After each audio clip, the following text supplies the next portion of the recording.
Raul Olave, is that how I say the name? Raul Yes. Olave? All right, we Yep. are live. This is BizDev Live with Cameron Toth. I'm super excited to come to you today with an amazing interview, and we're going to get into some of the ins and outs of IT security with an IT superhero, Raul. Stick with me. We're going to get into the BizDev theme. I'll be right back with you.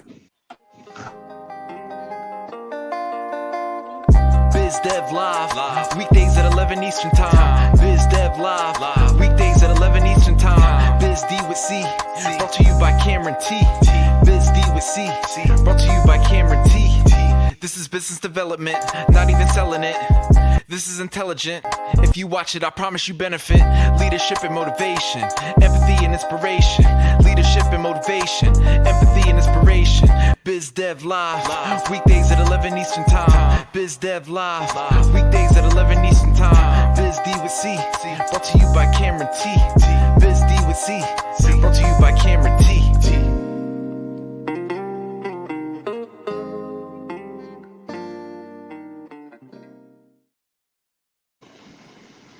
Today we have information technology hero Raul Olave. He's an entrepreneur, a problem solver, and a strategic thinker. Over the years, he's established relationships to provide solutions and resources that deliver real impact and resolve issues in a timely fashion for his clients while strategically developing a roadmap for the future.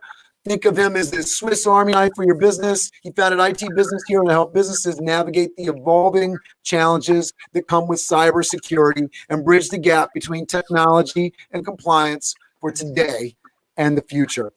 So without further ado, I'm going to introduce you all to Raul. Thanks for being with me here today, Raul. Hey, thank you, Cameron. This is an awesome opportunity. I love the intro. Thanks. It's very cool. So tell us a little bit about what you do as an IT hero. Sort of, are you the IT guy that fixes the computer? Are you the IT guy that just makes sure that nobody's getting into your computer? Tell us all of the things that you do, a little bit about what you don't do, so we can sort of get into it, and then we'll get into your history and whatnot. So we're a IT consulting firm. So we do all the ins and outs of your technology. We're not just the hey, we're here to fix the computer, but we're also get into your business operations and how you leverage technology in your day-to-day operations. If you're looking for somebody who's just going to simply fix your computer, that's what the guys at Best Buy and Staples are for.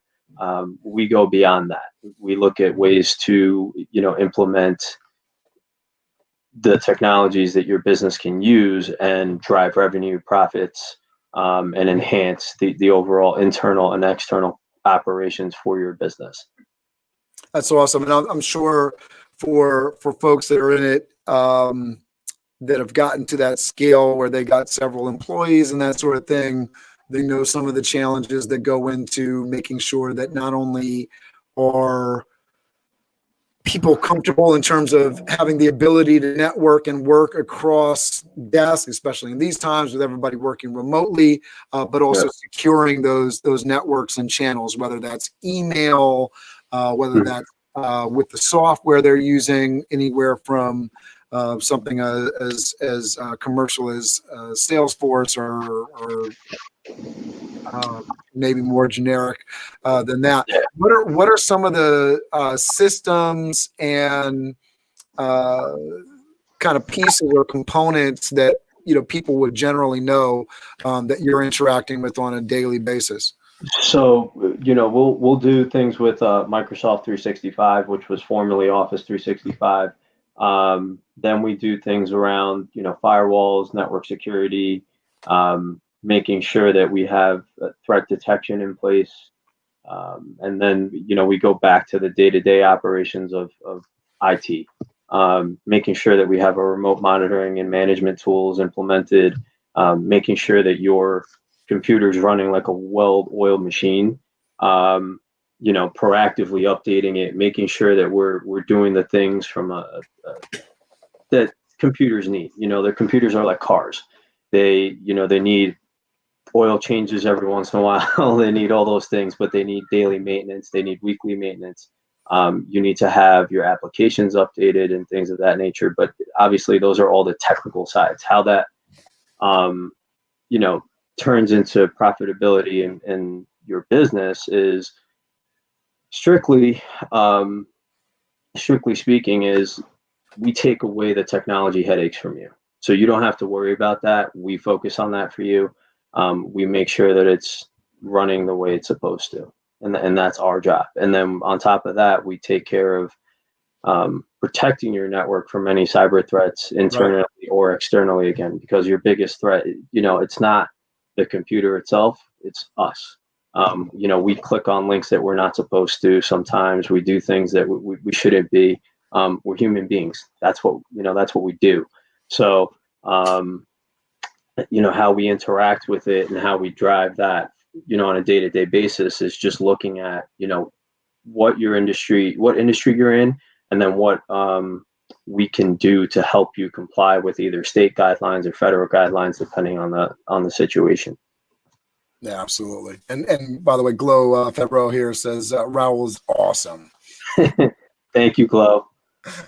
So I think that, for folks that, maybe a little bit smaller, on the smaller side, don't have these large businesses, just to understand what's sort of like the minimum level. And we talked a little bit about in the run up to us getting scheduled, like what's the minimum, like where you think somebody, is going to need your services. Obviously, once your computer is compromised and all that kind of stuff, then they got to call you to fix the situation. That's not where people want to be, both on, the small, scale level and the large scale level. So what's the, sort of some of the things that I guess, solopreneurs and folks that are just working remotely right now, some things that individuals can do to sort of secure their systems. And then what is the minimum sort of ballpark level where they need to really partner with a company like yours to get them involved on a monthly basis, because the threat level is just that extreme. And just to sort of bring some real world sort of idea, if you have you got a used car sale room and you got 3 or 4 sales folks, I think statistics wise, like, I don't know, 50% or more are certainly a porn site sometime during the week, right? So if you think your staff are not clicking on things and doing things that they're not supposed to be doing on your computer systems, the data tells us differently. Right. So there's tools.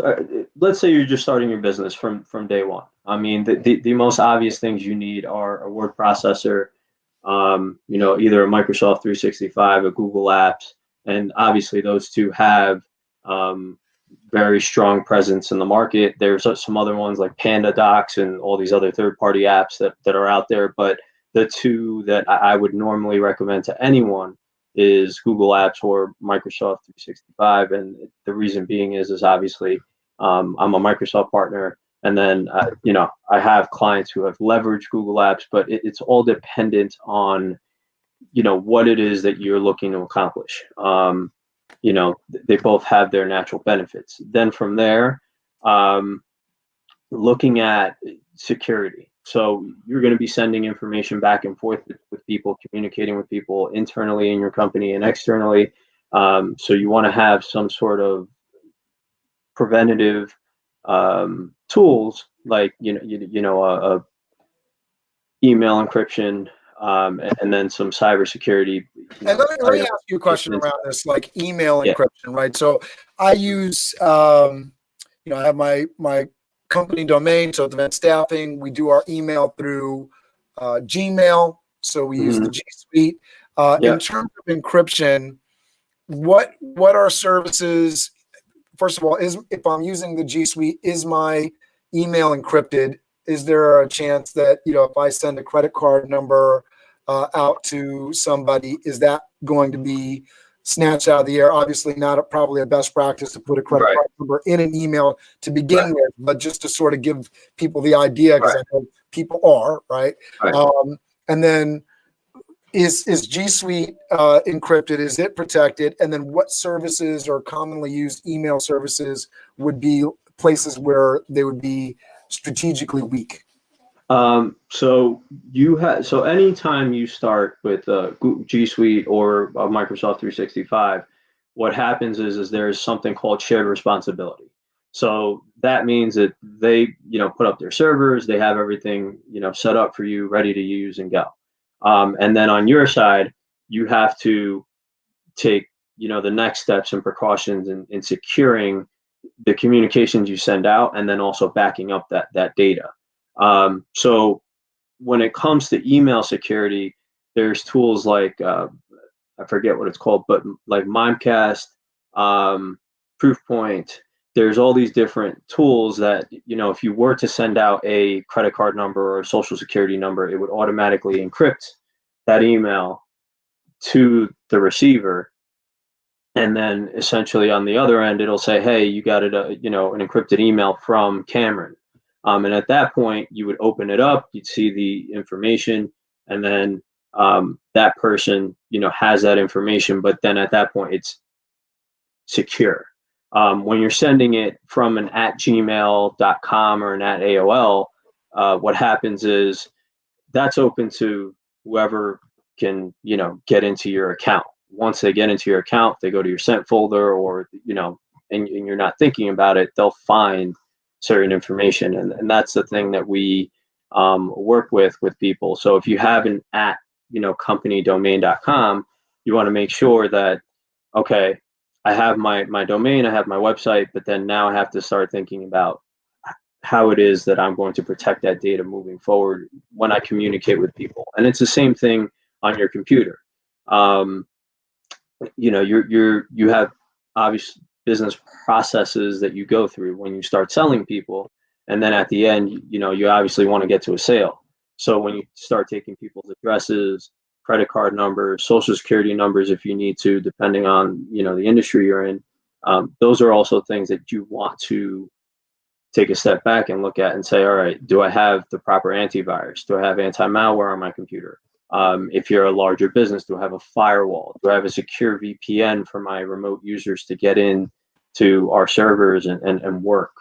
Right, particularly important for all the accountants, anybody in the financial industries, insurance. Right. And I know there's small independent insurance agents that don't have the big companies that are like, you got to do it this way. But I know, I just recently started working with a payroll company. I've definitely been working with accountants before, and they have a back end upload system for everything they do. So rather than it going through email, it's going through this. I don't know what that is called, but some sort of service where you upload securely, and every time I upload, it has to send me a unique password or number to get in. So what is that kind of service, and is that something you provide? Yeah. So our specific tool that we use is called Workplace. And then what you can do with that is you can send files securely back and forth via email, and it'll be a link. And it'll say, hey, Cameron, you can log in here, and then you can upload and download, or I can even restrict it to putting a password in and then denying that after a certain period of time or a certain number of access, number of times you've accessed it. So there's different ways of doing that. Obviously Dropbox is another way, if they have that option. And then there's, a few other tools out there that are popular that are used in the business world, depending on what that, And is Dropbox, is that a secure way for somebody that's just looking for that kind of back end solution? So if you're using just Dropbox consumer, back in the day, I would tell you stay away from that, just because they didn't have any of the security that they do now on the Dropbox for business side. But just be cautious of what you're purchasing. Obviously, make sure it has the right, sort of encryption. It has the right security for what your needs are. So if you're in a HIPAA type of compliant environment, healthcare, make sure that it's HIPAA compliant. or that it meets those requirements. And the same thing with accounting or manufacturing or any of those other industries. You got to make sure it's compliant with what, those industry best practices are. Yeah, absolutely. Talk to me about things like,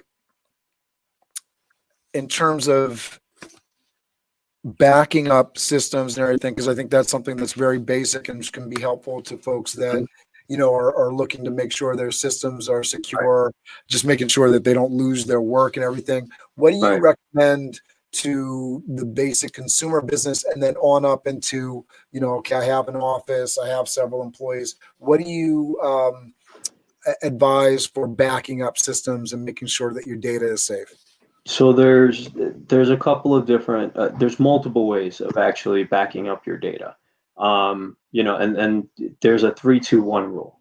You want to have your data secure in 3 different places, in 2 different types of locations, and then 1 offsite. So the first way, obviously, of doing it is you back it up to an external hard drive. That's the most affordable way for most people starting out, which is good. But what happens is we back up everything, and then what most people do is they'll say, all right, I'm backing up everything, and then they'll go to restore it maybe a few months down the line, or they have a major issue, and then that data maybe is not restorable. So I would say step 1, if you're doing it via external hard drives, or you're doing it through a cloud-based system, make sure that you test your restores constantly every single month. Make sure that you're able to restore a file regardless of what it is. So that's one way of doing it. Then the next way is, installing a piece of software on your computer, and then having that back up that data from your computer itself to an offsite location.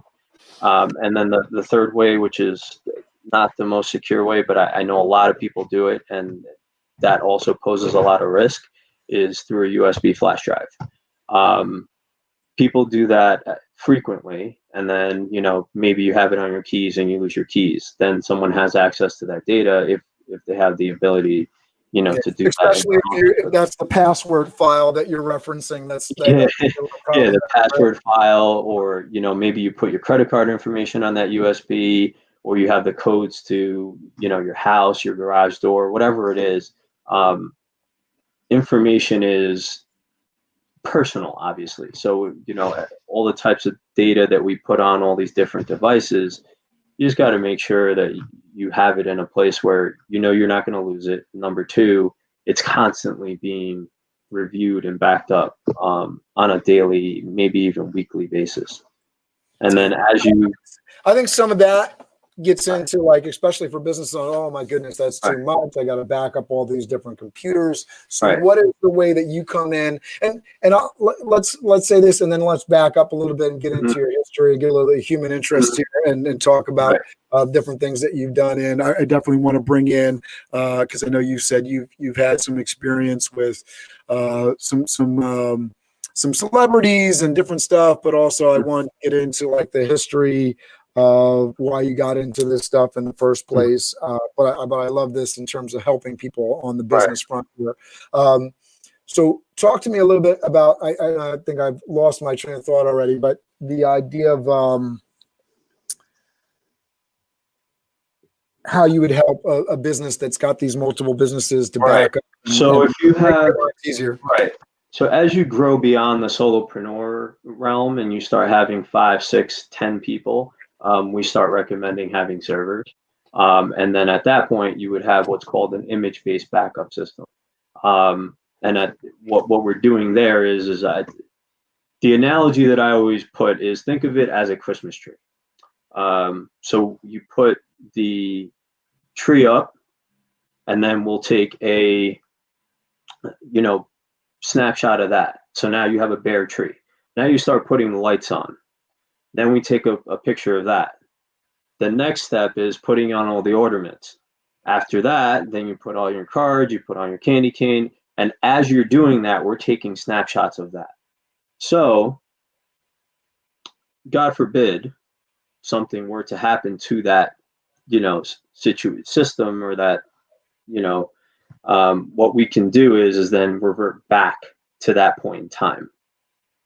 So if you're going through on your day to day, we're backing up your server, and we make sure that your files are being backed up into that server. You do that across different machines and different systems within a business, which, Yeah. For everybody on the personal level that's, Right. familiar with Mac and doing time machine, Right. you can understand going Right. back to that moment in time. And it's definitely been something that has been handy, because I've definitely killed a couple of different computers. So Right. being able to go back and get that data is really important. Yeah. Talk to me about how you got into this. Like why IT? Talk to me about your background. Go back to the school days and bring us up to the current day. So, I mean, really, I have to thank my uncle for this, because I can't not do that. So my uncle Raymond gave me my first monorail computer when Windows 3.1 came out. Started playing with that, started figuring out command line, DOS, all that. I wasn't great at that part of it. I was more great at the GUI aspect of it. And that for anyone who doesn't know what a GUI is, it's just your graphical user interface. So those are your icons, your desktop, all that stuff that's on, in front of you when you're clicking on stuff. And then I just played, I played around with it, and I grew up with Windows like everybody else. And then at the time, I would say this is about 10 years ago now. I was just fixing computers for residential users, learning how to do all that with Windows XP 7, and then Windows 8 came out and kind of ruined it for me. And I think it ruined it for a lot of people. And then what I did was I said, you know what, let me take a step back. And I went into managing GameStops for a little bit, took a store from, being the bottom 10 to a top 5 store. Then I went from that to managing a golf course at West Point in the military academy. Wow. So I was doing that all in my early 20s, and I was going to school full time. And then I saw Windows 8, and I was like, yeah, I don't know if I want to go back into this, because this just looks terrible. Right. And then I went and I said, all right, let me get back in. Started doing stuff, at Staples, and just learning my way through, how to manage and maintain computers. And then in 2011, I used my job as a networking gateway. So I would network with anybody and everybody who would come in that was dressed up professionally. And I said, hey, what do you do for a living? I'd like a shot to work at your company.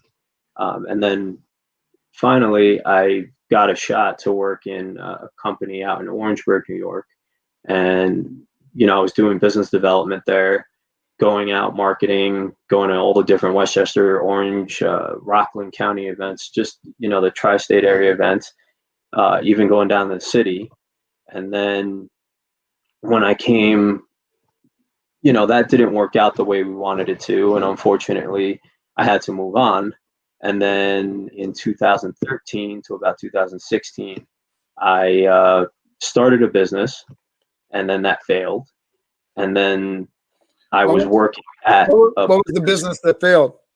So it was a different iteration of what I have now. Okay.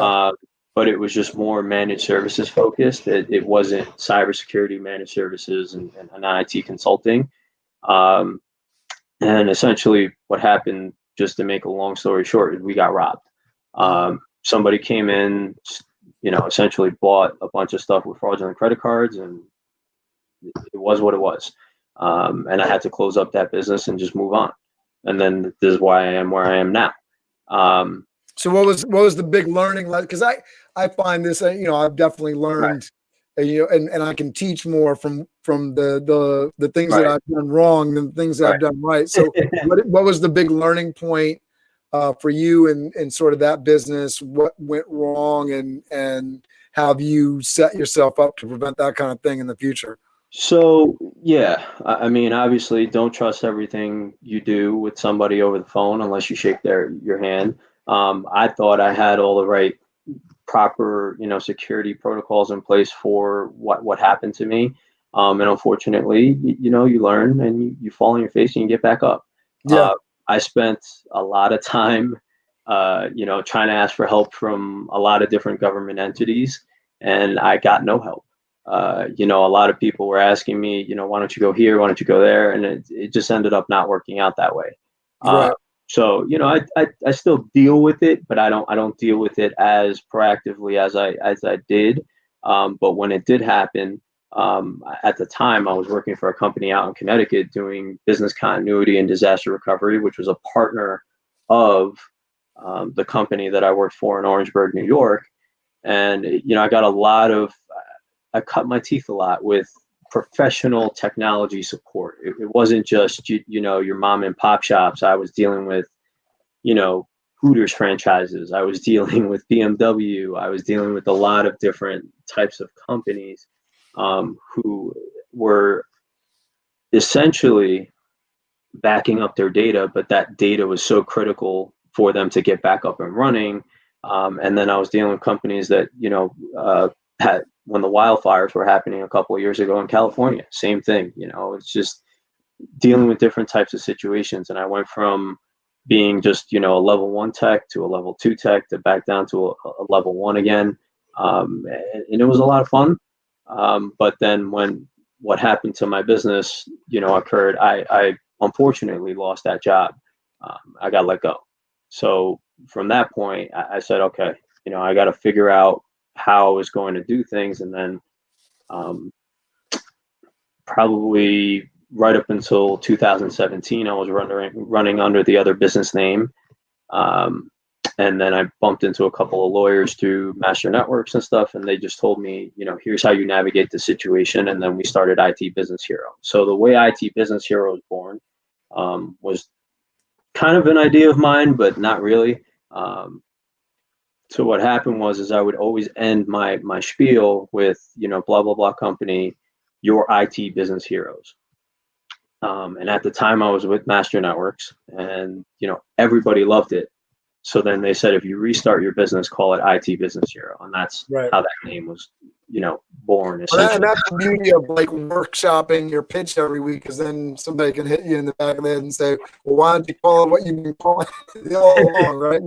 The obvious strategy, right? Yeah. Yeah. I think that aspect, of working on your business in the sense of like being able to step back and look at what you're doing, getting yourself out there, putting yourself out there, talking to people is such a big deal for Right. folks. Don't be in your own silo, because that's what we can do, right? We can just sort of ignore some of the stuff that's sort of obvious to other folks, and it's good to get that feedback. I love that aspect of the story a lot. So. Now, you set up IT Business Hero, and what are some of the companies and projects that you're currently working on? So we work with, and it's kind of unique. I don't know if a lot of people in my industry are working with these types of, in this industry, but we've focused a lot on tire shops. And one of them that I've dealt with through a referral has grown a lot. Even through the pandemic, she's been constantly calling me and saying, hey, we're doing this. How do we approach these situations? With her, we're starting to move her into more of a centralized, storage location, centralized servers, things of that nature. We're starting to talk to her about beefing up her security on, from a day-to-day basis on that front. We're looking to get into insurance firms because, compliance is a big thing in New York, and we're doing DFS compliance, and I started diving into that. And then, non-for-profits we're looking at as well. So, we're doing projects as well as cleaning up some of our operations from the last couple of years and making sure that it's easy for us to scale. What is DFS compliance? Because I'm not familiar with that. So it's the Department of Financial Services. They have, certain rules in place that insurance companies have to abide by. So they have to secure certain types of information. They have to have, email encryption in place, firewalls. at a certain level, above 10 employees, they have to have, different planning in place, business continuity. So we're doing technology policy development and things of that nature, which is it's not really too much different from fixing your computers, but it's more business policy management. Hey, I hired X number of employees. I need them to have be told, here's how you use the computer. You can't gamble. You can't look at these types of sites. You can't, do certain things, and we block those things from happening. Right. A key example of that, like you brought up before, you have 4 car salesmen. One of them spends his whole entire day on Facebook. Now I have the opportunity to tell, hey, Mr. and Mrs. CEO, your user car sales one is, looking at Facebook all day, and here's how much time he's spending on it. Or which if he's not killing it on Facebook Right. advertising, Exactly. and connecting with people over Facebook, you say, well, why the hell are you on Facebook? Exactly. Or this person's watching, YouTube videos all day, or this person's watching movies, or maybe they're doing other stuff that they're not supposed to be doing. So these are things that we can pick out and we can do. But then on the other end of it, you can also do this yourself if you monitor the right, have the right tools and monitoring in place. I mean, it's out there. So I mean, you don't have to go through me, but we have ways of helping people out, and we package it as such, so that you help manage it, so it's something that you don't have to think about. I mean, I think Exactly. One of the things as a small business owner myself, there's certain things that if we can automate certain things, so I don't have to worry about it. If something pops up, there's an alert and it gets taken care of, that sort of thing. And I know I have that peace of mind and that comfort of knowing, and also that answer, right? I think that's a big deal, because if I'm on the phone with a client, right now we're in the COVID environment. So, right now, one of the security answers, right, for me, in terms of talking about staff, is we're going to be in a mask, and we're going to have gloves on, and we're going to swap out and switch as necessary. But for the entire time we're at somebody's home location, wearing masks and gloves, and we're going to take that piece of it out of your mind. You can rest assured that our folks are being safe. You're not going to catch something from us. We've been tested. So having that answer when a client says, "Hey, if I send you this information, are your systems secure?"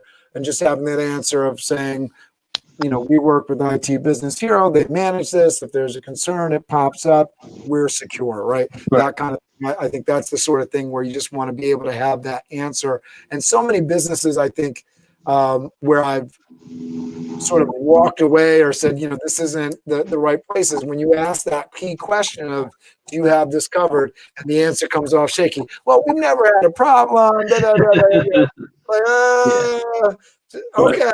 Yeah, it's not a problem until it becomes a problem, right? So it's just like anything else. You don't need the doctor until you're sick. And unfortunately, that what we try to do is educate people on how, look, this can happen to you. Here's how we can prevent it. If you want it now, great. If you don't, here's we've told you essentially, here's what we're doing. And that's, that it's not an easy conversation to have. It's because you're just telling them, look, we're consulting with you. You obviously have us, coming out and taking the time of day to actually, understand what it is you're going through, but don't, tell me, hey, we don't need this right now. And then something happens and then you blame it on me. Yeah. You don't want to have those issues. Right. In terms of cybersecurity, protecting yourself from identity theft, people getting your information, cracking into your system, what are some things that people just need to be doing in their everyday cell phone, computer? What else? If you're taking personally identifiable information, it's called PII, is the acronym.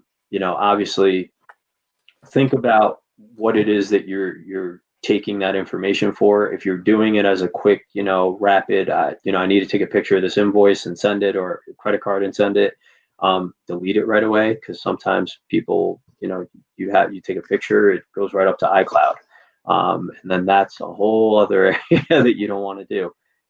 So make sure you're mindful of what it is that what tool you're using, and what type of data you're bringing in. So, right now our Facebook page is a little sparse with certain things, and some of the featured articles that we're doing on LinkedIn, we're revamping that, and we're changing up some of the things that we have there. So we're going to come out with ebooks. We're going to do some. I know I have a link down below to LinkedIn. I know there's a great article in there about cyber criminals are counting on you, letting your guard down. So, if you're using the Starbucks Wi-Fi, like, be careful. Right. Yeah. Right. That kind of stuff. Yeah. Right. And look, obviously when you're out, you're going to have to use what you're going to have to use. Just be mindful of what you're doing. If you're just going to check Facebook, or you're just looking to do some chat session or things of that nature, fine. That's easy. But if you're actually sending information that's personally identifiable to you or somebody else, be mindful of what you're connected to. Try to do it on your hotspot instead, because that's more secure, obviously, because no one can just randomly connect to that. And I don't want to give hackers the keys to the castle, but what are you essentially looking out for? Who is potentially grabbing your data from the public Wi-Fi? It could be anyone, honestly. If somebody has you can go out there and buy all these hacker tools. Me, you, anyone walking off the street can buy it, and they have support. Unfortunately, it's a $1 billion black market industry. So people will go out there, buy the tools. They'll say, "Hey, I want to go after X company or this," and they'll drop it. They'll do whatever they got to do and try to get into your computer. And then once they gain a footprint, it's what you see in the movies is a little obviously dramatized, but not all of it is so far-fetched. I mean, that stuff does happen, whether or not you know it, or you can't be ignorant to it. You gotta just be cautious is really what I tell people. So if you're throwing something out, make sure if it has your social security number on it, or something that that can be used against you, shred it. Because back in the day, think about it, 20 plus years ago, you would walk into a store, and sometimes they fill out your the paperwork, and they lock up the store, and that was the security you had. Now it's we go online, we buy our stuff, we have credit cards there, we have our license numbers on there, we have our pictures, all these different things that we put onto all these different media platforms, and people don't think that we do it all the time. Even I'm at fault for doing certain things that I shouldn't be, but that it just happens. And what you really have to do is just make strong passwords. As stupid as it sounds, maybe replace an O with a 0, a 1 with an exclamation point. Figure out a phrase to a song that you really like, and put that in as a password, instead of the typical, hey, I'm going to use my cat's name or my dog's name, or my birthday, things like that. I mean, people do it all the time. Don't share your passwords with people. Like, this is common sense things, but you would be surprised. If you're sharing your Netflix password, make sure it's a different password from all the other passwords that you use. Exactly. And not to bring anything up. Actually, there's a Jimmy Kimmel skit where he goes out and he asks people for just simple questions as to, like, what's this, and then what's your password, in conversation, and people release it, like that. So it's just little things like that pay attention to what questions people are asking you and what they're fishing for with regard to information. Yeah, I know with my like on the email front and password front, like, so I know two things, and you can tell me if this is good information or not. But one of the things that came out with passwords, I try to stay minimum. I know I don't do all the best things security wise with my data and whatnot, but in terms of passwords, something that is long but easy to remember. So it's complicated in the sense that it's multiple words, maybe numbers, something else, but easy to remember, so that that way you're not having to store it in weird ways just to remember. Right. So it's easy enough to remember. You have a system to your passwords that are long, so they're not easy to guess in that sense, and they're complicated enough that nobody's gonna say, okay, it's your first name and your mother's name or something like that, and now done. I love all the shows where they go, oh, girlfriend's name is Ellen. All right, so it's got to be Ellen, and then they're in. I'm like, who does that? Like, but when you go to like most common password is password, you understand that that's what people do, right? Right. So it's just it's one of the more what you see in those shows. It's to remind you of, hey, don't do something so obvious. Because that's what happens on a daily basis. I mean, I look, like I said, I'm at fault for it as well, but we have so many passwords that, it's insane to remember every single last one of them. So that's why people use the same thing over and over and over again. I forget where this came from. I think it was there was an interview with an FBI cybersecurity analyst, and he said, anytime you have a password that can exceed or be around 24 characters, it's unhackable. So, if you figure out something from that perspective that really works for you, then you can play with the 8 to 10 or however, the special characters at that point, and it is what it is.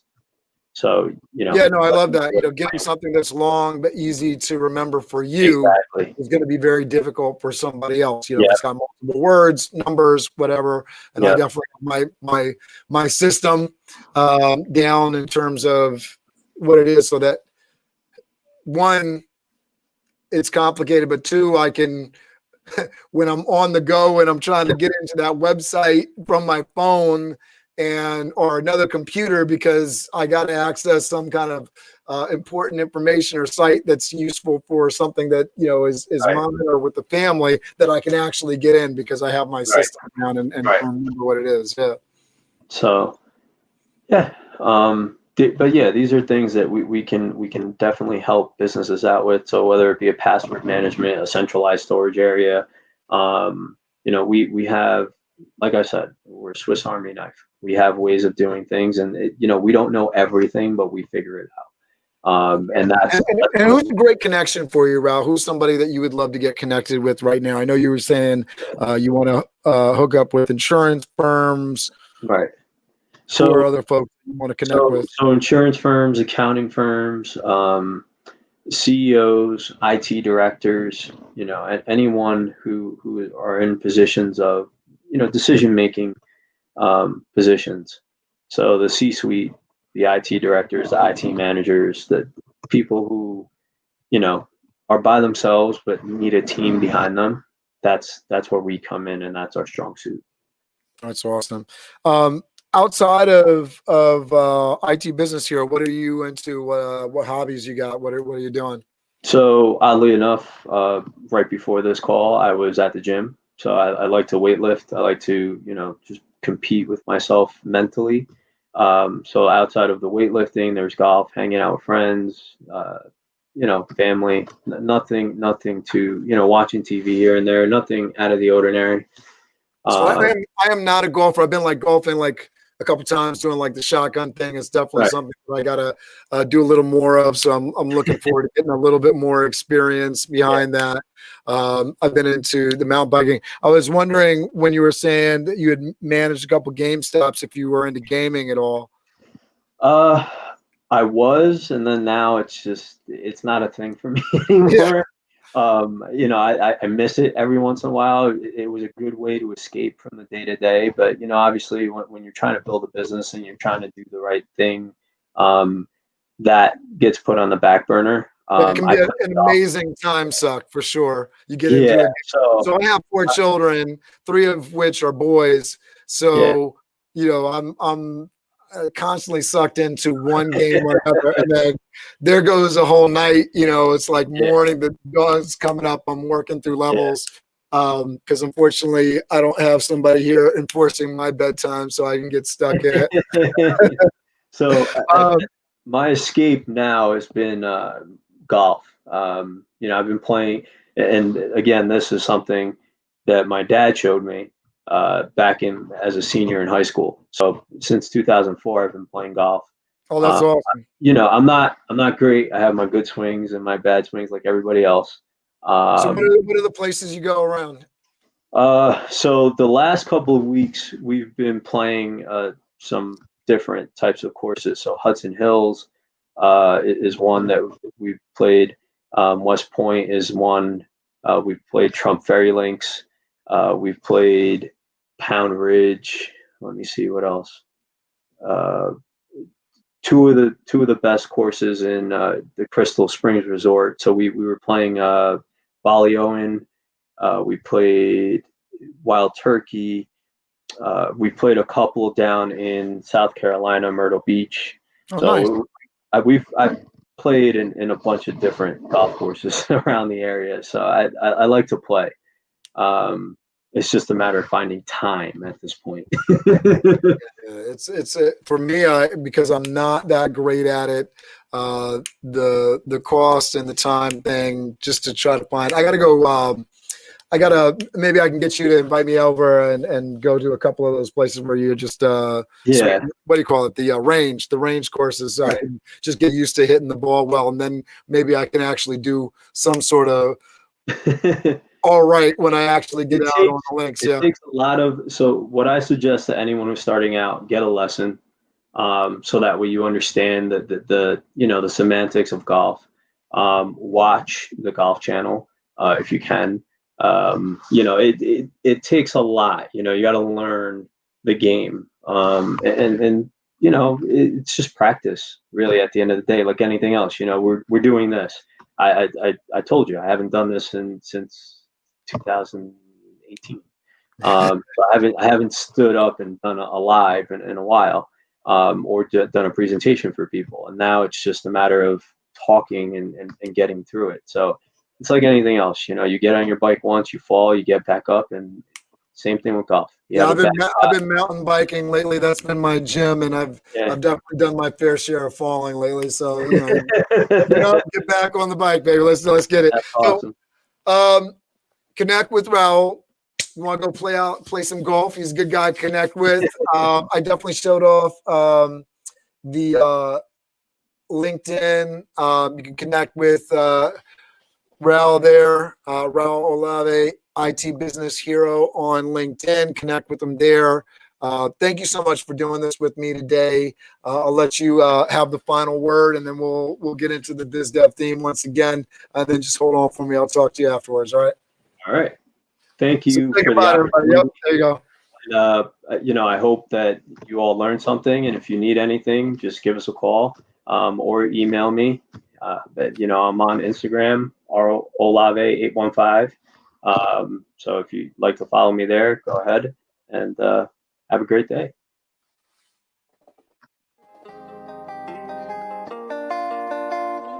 Biz Dev Live, weekdays at 11 Eastern Time. Biz Dev Live, weekdays at 11 Eastern Time. Biz D with C, brought to you by Cameron T. Biz D with C, brought to you by Cameron T. This is business development, not even selling it. This is intelligent. If you watch it, I promise you benefit. Leadership and motivation, empathy and inspiration. Leadership and motivation, empathy and inspiration. Biz Dev Live, weekdays at 11 Eastern Time. Biz Dev Live, weekdays at 11 Eastern Time. Biz D with C, brought to you by Cameron T. Biz D with C, brought to you by Cameron T.